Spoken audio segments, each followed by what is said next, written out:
Station, this is Houston. Are you ready for the event? I'm ready for the event. National Baseball Hall of Fame, this is Mission Control Houston. Please call station for a voice check. Station, this is Bruce Markison with the National Baseball Hall of Fame and Museum. How do you hear me? I have you loud and clear. Nice to talk with you today. Well, same here. Thank you very much, Jeanette. It's an honor to have a chance to speak with you today from the National Baseball Hall of Fame and Museum, located in Cooperstown, New York, less than 2 hours from your hometown of Syracuse, New York.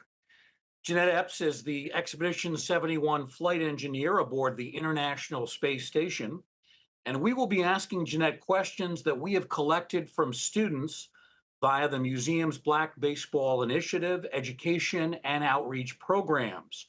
Now, these questions include some from students in Syracuse, New York, where Jeanette Epps grew up. So let's get right to the questions. Jeanette, our first student question is this. Have you ever been to the Baseball Hall of Fame? Unfortunately, I have not been to the Baseball Hall of Fame yet, but I do plan to go there when I get back.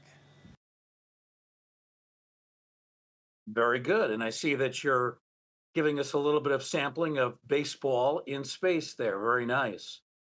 Before we get to our next question, Jeanette, I do want to mention this. Jeanette serves on the Board of Trustees at her alma mater, Lemoyne College, and she serves on that board along with Barbara McHugh, who is MLB's Vice President of Marketing. So there's a nice baseball connection there. Time for our next question, Jeanette, from a student. Assuming that you had the room to set up an entire baseball field in space, would you physically be able to play baseball while in outer space? Is that possible? Most certainly, but as you can see, it would be a little different because the ball actually floats. But we can toss the ball. I would do that here, but as you can see, we have many laptops, a lot of equipment and different things. So we probably wouldn't do it in a place like this, but you can definitely play baseball in space. That's very interesting. I wonder how it would be to swing a bat. You see the ball floating. Would you be able to swing the bat faster, slower? Would there be any effect on that? Well, since our environment up here is similar to Earth's environment, where we have about 70% or so nitrogen and about 21% oxygen, the atmosphere is very similar. The biggest difference is that we just don't have gravity, so everything floats.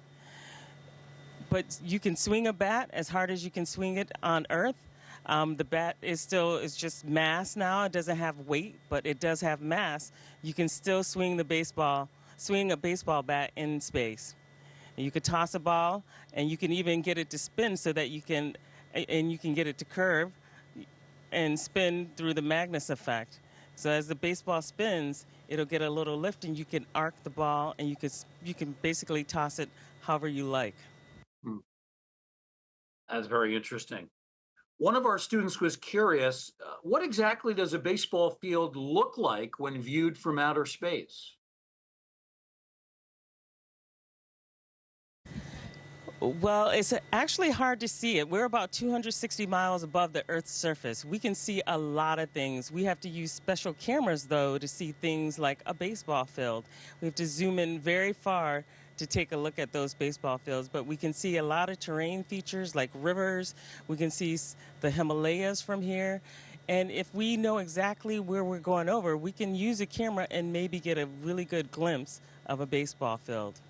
I haven't done that yet myself, but that's a challenge. I'll see if I can do that on one of these passes over the next 2 months that I'm here. Very good. We'll add that to your list of many duties that you have. Another great question. Baseball players, of course, can be very superstitious during, before, and after games as well. During your time in space, have you and your fellow astronauts ever participated in any rituals, superstitions, customs for the purpose of either bonding or trying to prevent bad luck, as baseball players might do? Well, in space, we haven't done anything like that. But on Earth, if you're flying on the Soyuz, as you suit up and you're driving out to the launch pad, there's a couple of things that Yuri Gagarin did before he got on, went on his mission. Like, for example, he stopped and he took his last bathroom break on the tire of the vehicle and then took off. So a lot of people do that, and cosmonauts and astronauts do that, just as a good luck thing because Yuri Gagarin did it as well. So there's a few things and traditions that we still follow to this day, like going to Red Square after we finished our exams, signing a particular book in a museum as well in Moscow if you're flying on the Soyuz. In the United States, we kind of don't have similar traditions like that, but over in Russia, we had a lot of traditions if you're flying on the Soyuz. Very interesting. Another question from a student, and all of these really have a baseball theme tied into them. So this student wanted to know, when a baseball player steps into the box for the first time, there are, of course, 1,000 feelings flowing through their body. But what about for an astronaut such as yourself? When you first blasted off into space, very first time, how were you feeling? And what was going through your mind at the time? That is a great question. I love that a student asked that. Well, for me, I was the skeptic right up until the moment that I felt the rocket underneath me. And then the excitement is indescribable. But I will tell you that the four of us in that vehicle, we all kind of yelled a little bit as if we were on an amusement park ride. And it was exhilarating. It was an amazing ride to get here to the space station. And then once we arrived here, to see the Earth from 260 miles above the Earth's surface is just phenomenal. So, it's the same feeling probably that a baseball pitcher, as he steps up to the mound the first time and he's doing something new for the first time. It's just exciting. It's amazing. It's exhilarating. I mean, there's so many emotions that go through your brain. I was a skeptic up until that moment. It wasn't real until we took off. And, finally to get here was amazing. And at that time, did you feel just a little bit nervous? I was definitely nervous. I kind of think that if you're not a little nervous, you're not human. Especially when you're doing something that you've never done before. There's always a little bit of nervousness. I think that's normal for every human being, unless you're not human. And so, of course, I was very nervous, not knowing what to expect exactly, kind of familiar with what I should see and what I should feel. But even then, you just don't know how you're going to respond or react to actually lifting up off the surface of the Earth, your home, and go into a place where you're kind of untethered from that place for 6 months. So it was exciting, and of course I was nervous. I would have been a little more than slightly nervous in that situation. Let's put it that way. Another baseball question: when a closer Well, when you comes, train, you wouldn't be nervous. that's true. That's true. Here's an interesting analogy from one of the students. When a closer comes into a game, ninth inning, he or she has to be calm, cool, collected in the face of intense pressure, especially if it's a one-run game. When you face adversity on one of your missions, how do you try to stay cool and calm and collected throughout? Well, this is where the training comes in. For me, in order to stay cool, calm, and collected, I have to recall, okay, what am I facing? What am I doing? And try to recount and then train for that and make sure that there's nothing that I've missed. There's still things that I cannot know, but understanding what I'm getting into is half the battle for me. But also, if there's any kind of adversity that does come up, taking a step back, not being reactive, but being more proactive. And so if you're too reactionary, then, you could have missed something or you could be mistaken. So rather than being reactionary, I like to take a deep breath, take a step back, think about it, and be more proactive than just rush in to do something. And rely on the training that I've had to bring in all the experiences that I've had in my different careers before even coming to NASA, and use all of those tools that I have to move forward and move forward more prepared, more logically, and not so reactionary. And just and almost in a if you're reactionary, you can be more irrational in the end. So for me, being prepared and proactive is the best way to keep me calm and to face certain adversities. A very good strategy. One of the great things about baseball, it's a very literary sport. Many, many great writers associated with the game. And that leads into the next student question that we have. And this student says, oftentimes after a historic career, baseball players write biographies detailing their lives, their careers in the game. Are you thinking about doing the same thing? Well, I'm not as certain that my life is as historical as some of these guys who write these books. So I'm not sure that I'm going to write a book, but that is a good question.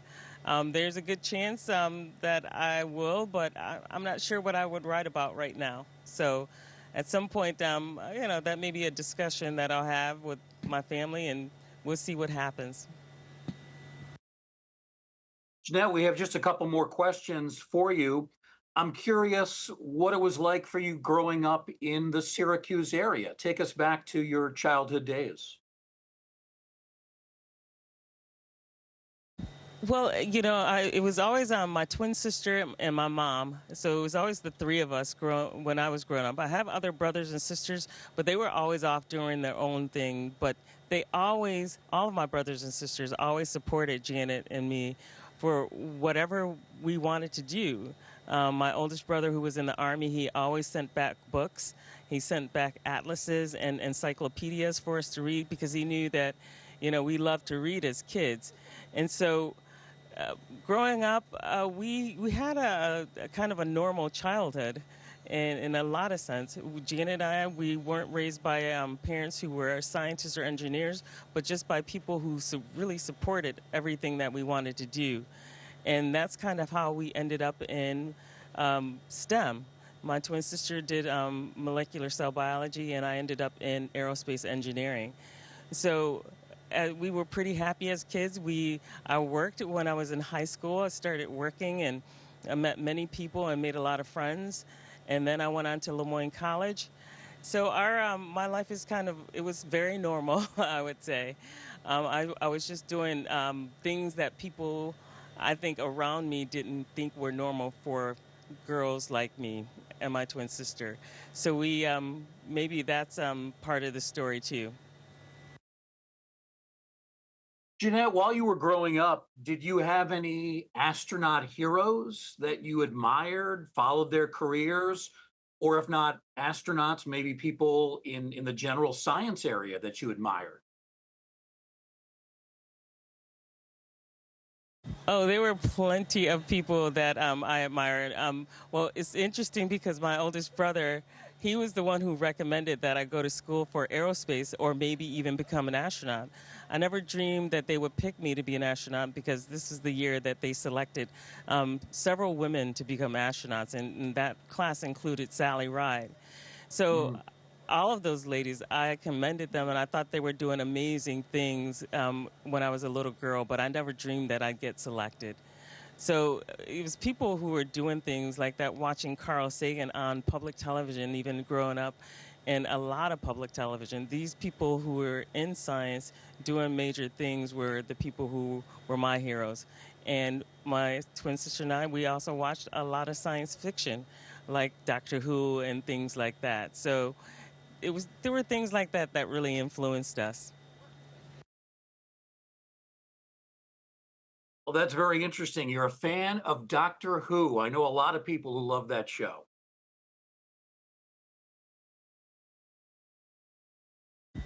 I've been since I was a very little kid. I started watching Tom Baker, and that was the late 70s. Jeanette, for any kids, any students that might be watching now or later on when this is available via recording, and they're thinking about maybe a career in the space industry, maybe not specifically doing what you're doing, but something related to it. What kinds of advice would you give them? How should they get started? Well, it's interesting because, students ask that question all the time. And I say, just start wherever you are and start doing things and completing them and making sure that you're on track for the dream that you have. It was my dream to become an aerospace engineer. So I started at Lemoyne College, and I started in physics because they didn't have a specific aerospace program, but they did have a 3-2 program where I had to start in physics and then go over to engineering. And I just started working one day at a time, and you just keep going forward. You're going to have setbacks and things like that, but, that's what life is all about. You overcome those things and you keep moving forward.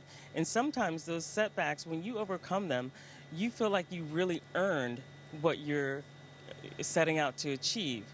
And so, it gives you a sense of accomplishment too. But doing the work and moving forward, making a plan and not being so stuck to that plan also that you have to do those things or otherwise you're not happy. But things change and you may go on to do other things. Like I ended up at Ford Motor Company rather than an aerospace company. And then even beyond that, I ended up at the Central Intelligence Agency. I didn't think I would end up there, but I was a scientist there as well. So working your in whatever career you're doing, accepting some risk and opportunities is another aspect of that. So I would tell them to continue with their dream big, aim for it, and you never know where you'll end up. I never dreamed I would end up here on the space station talking live to the Baseball Hall of Fame, but yet here I am. And that's a consistent work over many decades. So every kid needs to know that you got to put the time in to do the work, and consistency over time, you'll get to where your big dreams are leading you to. And if you don't end up here, you'll end up somewhere far beyond than what you dreamed of if you never jumped big. So I say go for it. Very well said. Final question. We have just under a minute to go. We just saw somebody float by you. Tell us who that is. Well, that is the lovely Sunita Williams of the Starliner crew. I don't know if you saw her lovely hair floating through as well, but yeah, she's on board and she's working here as an Expedition 71 member even. So there's Butch and Sunny are here, part of the Starliner group, and maybe we can get Sunny to bring the baseball back. Oh, she'll toss it first. There we go. There we go. Come on over, Sunny. Excellent. Well, congratulations on all your achievements. This has been fascinating. Thank you, Jeanette, for spending some time with the Baseball Hall of Fame today. We really appreciate it. It was absolutely my pleasure, and this has been a great call. Hopefully when I get back, I can get out there and actually go visit the Baseball Hall of Fame. And just to say hi quickly, here's Sunita Williams. Hi, everyone, and I have to say, go Red Sox.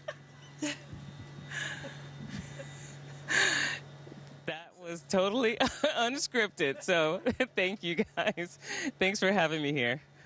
Station, this is Houston ACR. That concludes the event. Thank you to all participants. Station, we are now resuming operational audio communications.